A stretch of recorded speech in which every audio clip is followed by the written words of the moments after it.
अकेला धर्म है जिसमें भावों को लेकर के पर्व मनाए जाते हैं, आपके मन के भाव के। और वैसे तो मन के भाव अनगिनत होते हैं, लेकिन यहाँ 10 भावों में विभक्त है और उस हिसाब से एक एक दिन के हिसाब से लोग उसको अपने मन के वश में करें। तो जो मैं 2-3 मिनट में जैन धर्म की कुछ मुख्य बातें जो है वो बताऊंगा और उसके बाद आगे। सबसे पहले तो हमारा एक मानना कि आत्मा का अस्तित्व है और आत्मा अजर अमर है, न तो उसका जन्म होता है न उसकी मृत्यु होती है।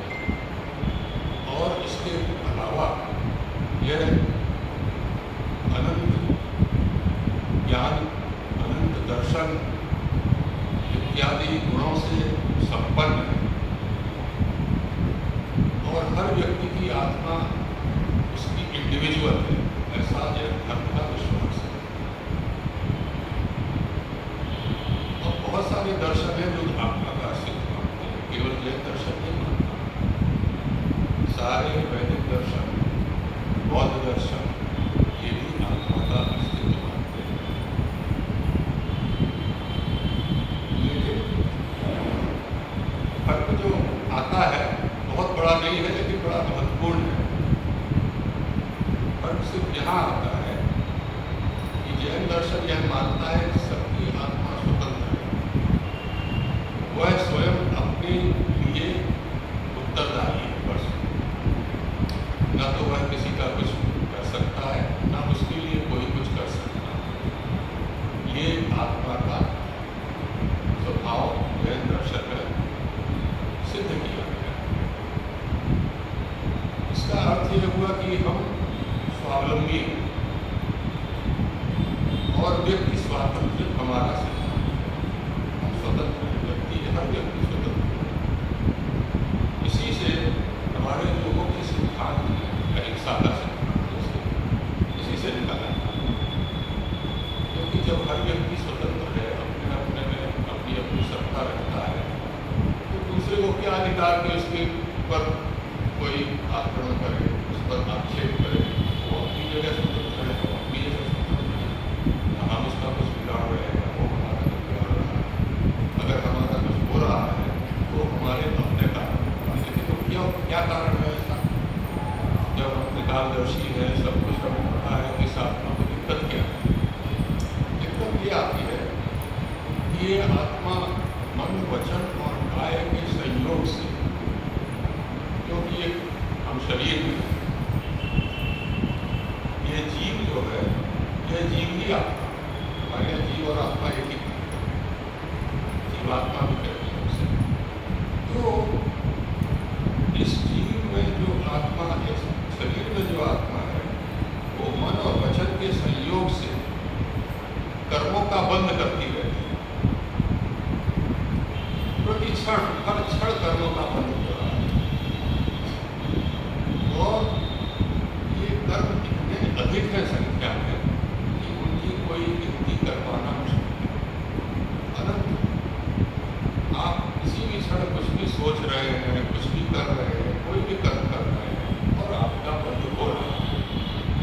आप चाहे मानो चाहे न मानो, ये जैन दर्शन का सिद्धांत। और इसके चलते आपकी आत्मा एक कार्मिक कर्म शरीर से लिप्त हो गई, उसके चार, और फिर उसका सारा जो अनंत ज्ञान का स्वभाव है वो सब छिप गया। और उसके छिपने से ही हमारी सारी समस्याएं शुरू हो गई। तो ये हमारा एक बेसिक जैन दर्शन का सिद्धांत है। इतना आप समझ लो, उसके बाद बाकी चीज़ें समझना बहुत मुश्किल नहीं। हम टेक्निकलिटी में नहीं जाएंगे, उसकी बड़ी सारी टेक्निकलिटी है। हमारे कर्म सिद्धांत के कम से कम 20 ग्रंथ हैं, बड़े बड़े, मैं पता नहीं कितना वर्णन है, वो तो साधु और मानव के लिए हो सकता है, जन साधारण के लिए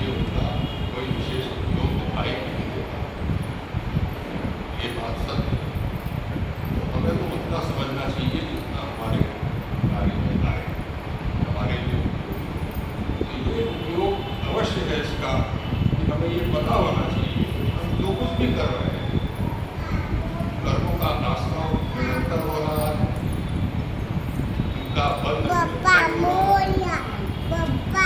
और कुछ कुछ निर्जरा भी हो गई है। और निर्जरा कब होती है? अगर कोई नहीं करते वो निर्जरा तभी होती है जब हमको कर्मों का फलन होकर के कोई फल मिलता है। तो उसका एक समय निश्चित है किस कर्म का फलन कब होगा, उसको स्थिति कहते हैं। तो ये बंध से कर्म तब छूटेंगे। तो ये एक बड़ी लंबी प्रक्रिया है और ये जन्म जन्मांतर चलती रहती है। क्योंकि हम आत्मा को अजन्मा मानते हैं, हम भी मानते हैं आत्मा को कभी करेंगे, हमारा शरीर जब छूट जाएगा तो हम नया जन्म लेंगे, नया जन्म लेंगे फिर वही प्रक्रिया शुरू होगी। और जो पुराने कर्म थे और पुराने कर्मों का जो फल था उसे हम नए जन्म में ले जाएंगे। ऐसा मिल जाए वो घटती जाएगी और उसका वजन बढ़ता जाएगा।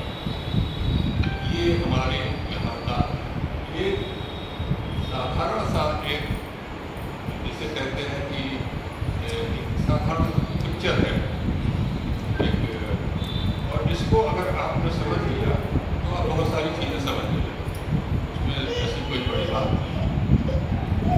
वो हमारी जो पांचों इंद्रियां हैं और मन के सहयोग से हमेशा कुछ न कुछ बंद करने के कर्म का हमने उनसे कुछ कहा, उन्होंने हमसे कुछ कहा, या हमने मन में कुछ सोचा कि अरे वो तो ऐसा है, वो बंद हो गया। आप करो या ना करो वो कुछ। इसीलिए हमारे यहाँ हर श्रावक के लिए, हर व्यक्ति के लिए, हर साधु के लिए प्रतिदिन प्रतिक्रमण करने का नियम दिया है। जो हमारे आवश्यक है, आवश्यक प्रतिदिन प्रतिक्रमण में क्या करते हैं कि आप शाम को बैठ करके अपने दिन भर की गतिविधियों की समीक्षा करते हैं और देखते हैं कि हमने क्या क्या गड़बड़ की है। कि आपकी अंतरात्मा अंदर की आत्मा जानती है हमने आज ये गड़बड़ की, आज हमने ये बोला, आज हमने उससे ये झगड़ा किया या उसको ये कहा, हमारा कहने का उद्देश्य ये था, हमने दिखाया कुछ और, उद्देश्य कुछ और था। ऐसा सभी करते हैं, वो सब होना है। और उसको हम अपने से उसको अलग करना, क्षमा मांगना। हम क्षमा करने पहला दिन सीख कि हम क्षमा मांगते कि भाई मैंने वो नहीं किया, मेरी आत्मा ने नहीं किया, मैं उससे विलंब करता हूँ, मैं वो नहीं, वो मैंने किया तो मैंने गलत किया, अब मैं ऐसा नहीं करूँगा। लेकिन फिर भी क्योंकि हम इस संसार में हैं तो हमसे चीज़ें होती रहती हैं, उसमें कुछ होता ही रहता है। कोई कुछ करेगा हम रिएक्ट करते हैं, ये स्वभाव मानव स्वभाव में जब तक आप शरीर में है आत्मा तब तक कोई होता है। और ये उसके पूर्व के कर्मों का परिणाम भी हो सकता है। आपके उस व्यक्ति से पूर्व जन्मों के क्या संबंध है वो भी हो सकता है, कुछ भी हो सकता है, ये हम नहीं जानते। ऐसा कहा बुद्ध ने स्वयं कहा है जब उनको केवल ज्ञान प्राप्त हुआ। तो महावीर ने भी इसी तरह की बात की। तो बुद्ध कहते हैं कि मैंने अपने लाखों जन्म देखे एक क्षण में जब केवल ज्ञान के पहले एक के बाद एक जैसे चलचित्र चल रहा हो वैसे मैं देखता गया।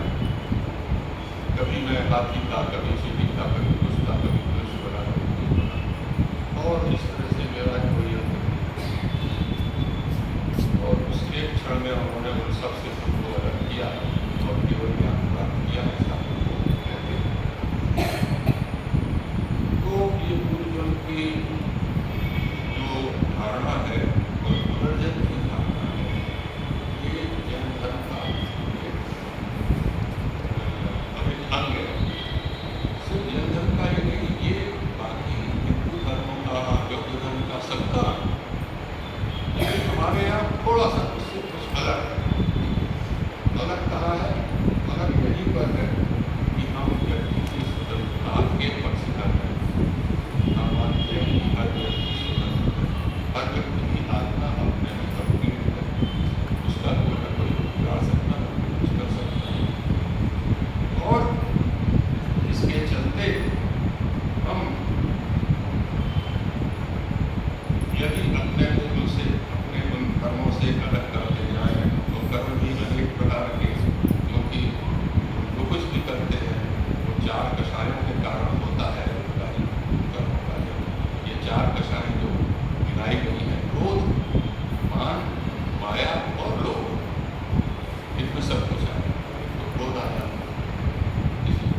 बंद कैसे हो?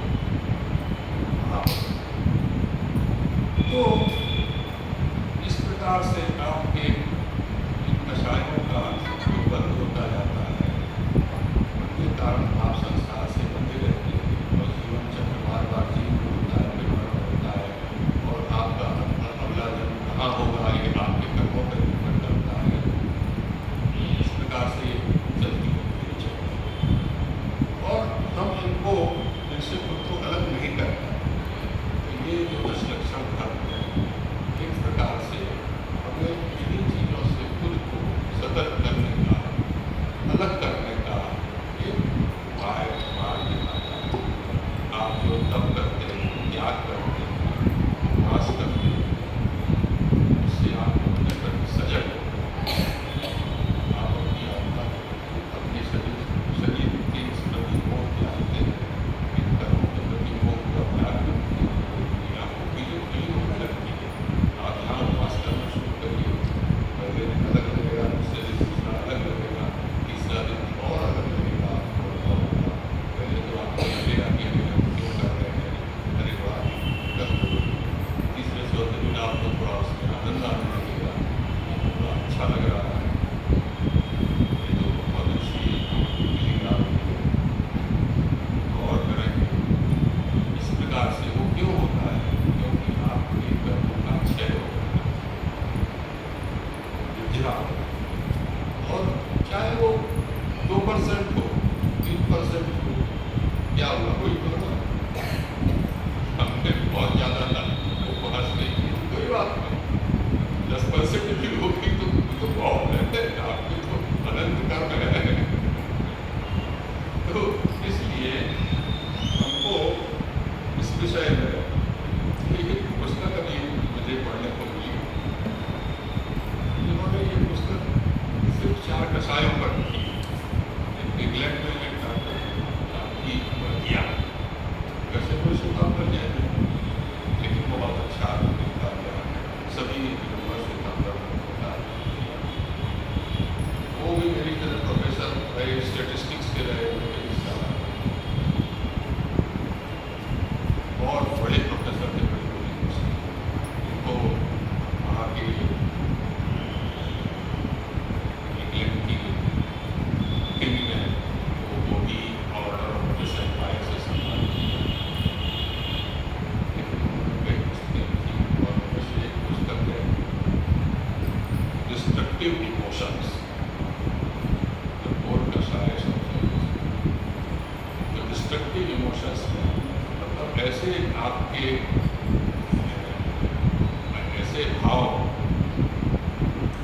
जो आपको, जो आपके लिए कष्टदायी, आपको नष्ट करें, आपके जीवन को नष्ट करें, ऐसा उन्होंने इसको लेकर के बहुत अच्छी पुस्तक लिखी है। मैंने लगभग पूरी पुस्तक देखी है और उन्होंने इसके विषय में मुझे मेरा उनसे कुछ करेस्पॉन्डेंस भी हुआ। तो उन्होंने, मैं अमित से कहूँगा कि वो कभी कल या परसों रविंद्र जैन से एल्बम बनाया है, ऐसी 4 कषायों की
दर्शन कराओ, सांख्य दर्शन, न्यायिक दर्शन इत्यादि। कथा में बताया है कि भगवान आदिनाथ ऋषभियों के साथ सैकड़ों राजा दीक्षित हो गए। ऐसा प्रचलन था उस समय। जब राजा दीक्षा लेता था तो उनके साथ जितने छोटे मोटे लोग हुए, बहुत सारे लोग दीक्षित हुए और मुनि बन गए। कुछ काल तक तो वे भगवान का पदानुसरण करते रहे, पीछे पीछे चलते रहे, उनकी शिक्षा भगवान की उत्कट स्वावलंबिनी वृत्ति देखकर भी अंत तक उनका साथ ले क्योंकि वे बिल्कुल स्वावलंबी थे, किसी से कुछ न मांगना, न किसी से कुछ करना, कुछ मिला तो खा लिया, नहीं मिला तो नहीं खाया। तो इस प्रकार से वे बहुत दिनों तक जंगल में विचरण करना, कभी कुछ करना। तो इससे ये बाकी उनके साथ जो शिष्य बने थे वे परेशान, उनमें बुद्धि की क्षमता नहीं थी। तो उन्होंने जिन दीक्षा का त्याग कर दिया। अब त्याग तो कर दिया, लेकिन घर वापस नहीं जा सकते थे, क्योंकि बड़ी शर्म की बात होगी, बड़ी तो संख्या करके आ गया, बड़ी उनके लिए अपमान की बात हो। उन्होंने वृक्षों के फल फूल आदि खाकर जीवन जीना आरंभ किया और सबने अपने अपने विचारानुसार अनेक मतों को जन्म दिया। तो उन्होंने बहुत सारे मत बनाए। तो आप देखेंगे कि सांख्य दर्शन है, ये भी ईश्वर को नहीं मानता। यह दर्शन ईश्वर को नहीं मानता। इस प्रकार से ईश्वर वैदिक दर्शन में माने को इस प्रकार से नहीं मानता, क्योंकि वहाँ तो ईश्वर भी आपका भला कर सकता है। आप उसकी प्रार्थना करोगे, वो आपको कुछ दे सकता है। जब वो आपको कुछ दे सकता है तो दे भी सकता है, और जब दे और ले सकता है तो वो भी रात में शुरू हो गया, फिर उसमें और आपको क्या फर्क है? ऐसा हमारे यहाँ एक तर्क दिया जाता है। और यह दर्शन हमेशा नहीं कहता है कि तुम तर्क से हर चीज की परीक्षा करो। तुम्हें प्रमाण मिले कि हाँ ये ठीक है, तभी उसको मानना, नहीं तो मत मानना। बहुत दर्शन भी ये कहता है, बहुत ने नहीं कहता। देखो मेरी बात कहने से बस कि बुद्ध ने कहा है तुम्हें मान लो, अगर तुम्हें अच्छा लगे, प्रमाण इसका लगे कि तुम्हें ये प्रामाणिक है तो तुम मानना, नहीं तो मत मानना। इतनी स्वतंत्रता ये आपको देता है, लेकिन स्वतंत्रता के साथ साथ आपके ऊपर बहुत सारी जिम्मेदारी भी डाल सकती है। वो कहते हैं तुम्हारा कुछ गड़बड़ होगा तो तुम भी जिम्मेदार हो, कोई तुम्हारा क्या करोगे? कोई कुछ नहीं कर सकता। और भगवान बैठे हैं, वो भी कुछ नहीं कर सकते। तो इस कथा से जैन धर्म की स्वावलंबनी वृत्ति और परावलंबनी वृत्ति के दूसरे दर्शनों की परावलंबनी वृत्ति के दर्शन होते हैं। और ज्ञान तो जहाँ से भी प्राप्त हो उसको मानना चाहिए, उसका आदर करना चाहिए। जैन धर्म दर्शन में 8 पद माने गए। उत्तम मात्र का दिन 8 पद माने। कितने प्रकार के विभाजन किए हैं? जैनियों को विभाजन करने का बड़ा शौक, हर चीज का विभाजन करना, ये इतने प्रकार, ये इतने प्रकार, और आप पढ़ोगे तो यहाँ तक कि उनकी संख्या भी कम पड़ जाती है, तो कहते हैं ये तो असंख्यात होते हैं, ये तो अनंत होते हैं, अनंतानंत होते हैं। तो देखिए मत में ज्ञानता मैं बड़ा भारी प्रोफेसर हूँ, मैंने 20 देशों में व्याख्यान की है, ये बात है। ऐश्वर्य का बहुत बड़ा मत होता है, बड़ा बहुत पैसा है, वो आपसे बात नहीं करेगा, चलेगा, और आप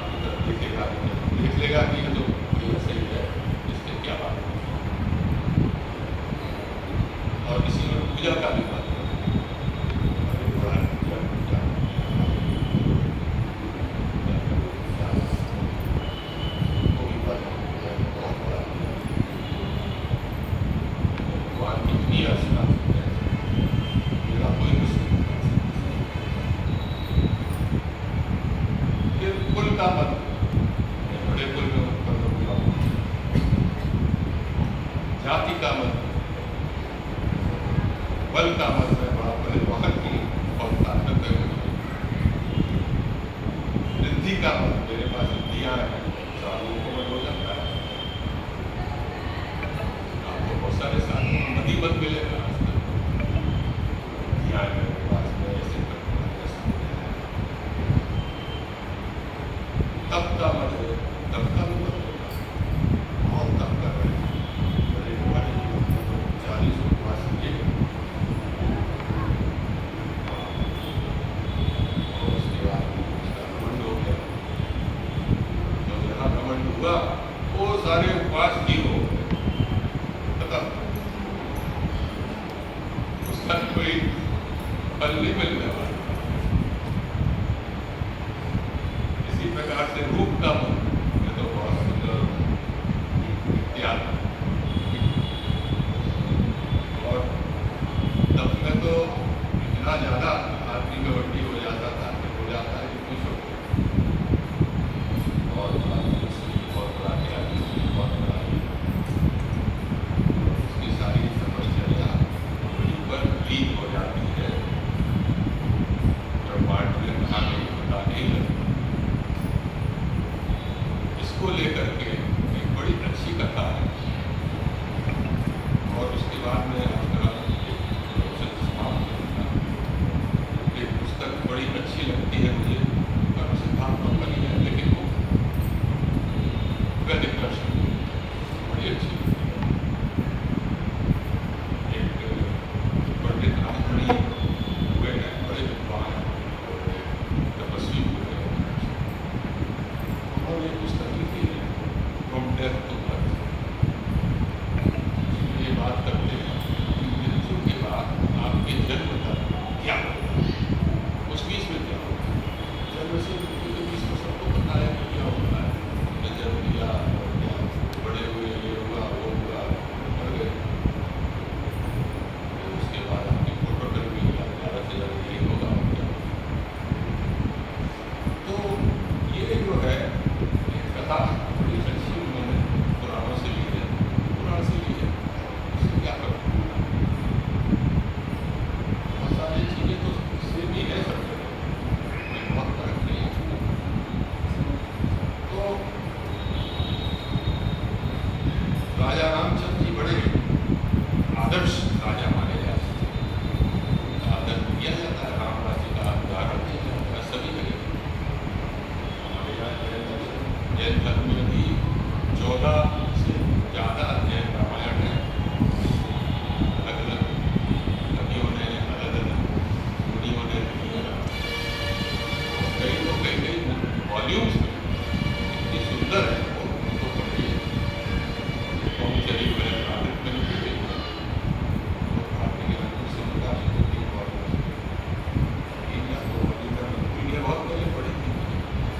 तो राजा रामचंद्र जी जो है अपने सिंहासन पर बैठे थे, बाद की बात है जब वापस आ गए, उन्होंने राज्यसभा दिया और राज्य को, जिसे राम राज्य कहते हैं, वो स्थापित किया, जहाँ किसी का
कहा कि हट जाओ, लेकिन हटा नहीं। मुझे उठा दिया और मैंने उसके सिर पर अपना डंडा मार दिया और उसने ये भी कहा कि मैंने गलत किया है, मैं मानता हूँ मुझसे गलती हुई है और आप जो सजा देना चाहिए।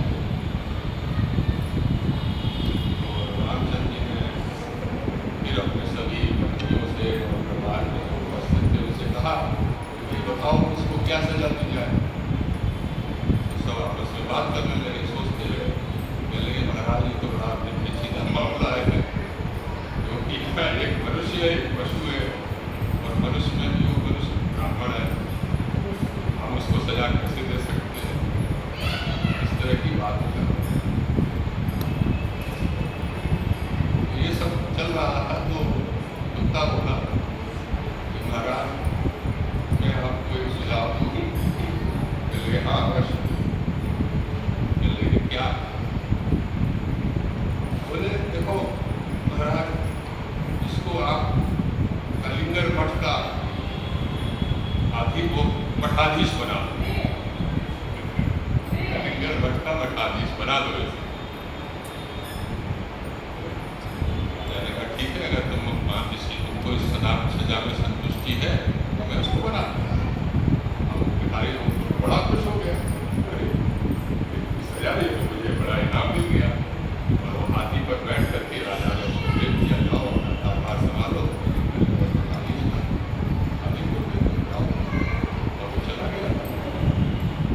चला गया। सब लोग बड़े आश्चर्यचकित दरबारी, सब कहे कि राजा राम से कहे कि महाराज जी तो समझ में नहीं आई हमारी बात, ये क्या है। कहने लगे उन्होंने कहा कि एक आपको बताएगा कि सामने जो श्वान है ये इसका बताएगा। तो श्वान ने कहा कि महाराज ऐसा है कि पिछले जन्म में मैं भी कलिंगर मठ का मठाधीश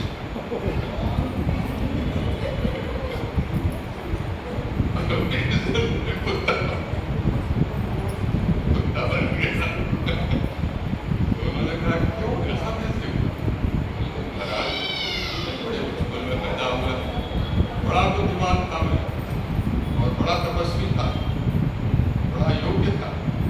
मेरे मन में हमेशा यही आशा हो रहती थी कि तपस्या करके ज्ञान प्राप्त करूं और मुक्ति पाऊं, मोक्ष को जाऊं। मोक्ष की कल्पना से निकल हो कि यही है। तो फिर क्या हुआ? मुझे जब मठाधीश बना दिया गया चला गया, मैं बड़ा प्रसन्न था कि मैं सबकी सेवा करूँगा और सब किया, सब साधुओं की बनाए करता था, दुनिया अपनी अच्छा होने कराता था। हमारा इतना दान आता था, जो लोग आते थे सब लोग मेरे लिए जयकार करते थे। और मैं ये सब सुन करके राजमान पढ़ने लगा। मैंने कहा मैं तो कुछ विशेष हूँ, खास पवित्र बड़ा आदमी हूँ। और फिर मैं बड़े अच्छे कीमती जो कि बड़ा आदमी अच्छे वस्त्र धारण करने लगा, आभूषण पहनने लगा, हाथी पर बैठ के घूमने लगा और खूब अच्छे भोजन पान करने लगा। और मेरा जो तपश्चर्या का जो अपना एक विचार था वो पीछे छूट गया। जबकि वो मुझे कभी याद आती थी, सोचता था कर लेंगे। और ये करते करते जीवन साधन बना गया, उसी का एक फल है कि मैंने जो इतना अपने ऊपर अभिमान किया, इतना व्रत किया, तरह तरह के मतमाले में, वो उन्हीं पदों के कारण है इस जन्म में।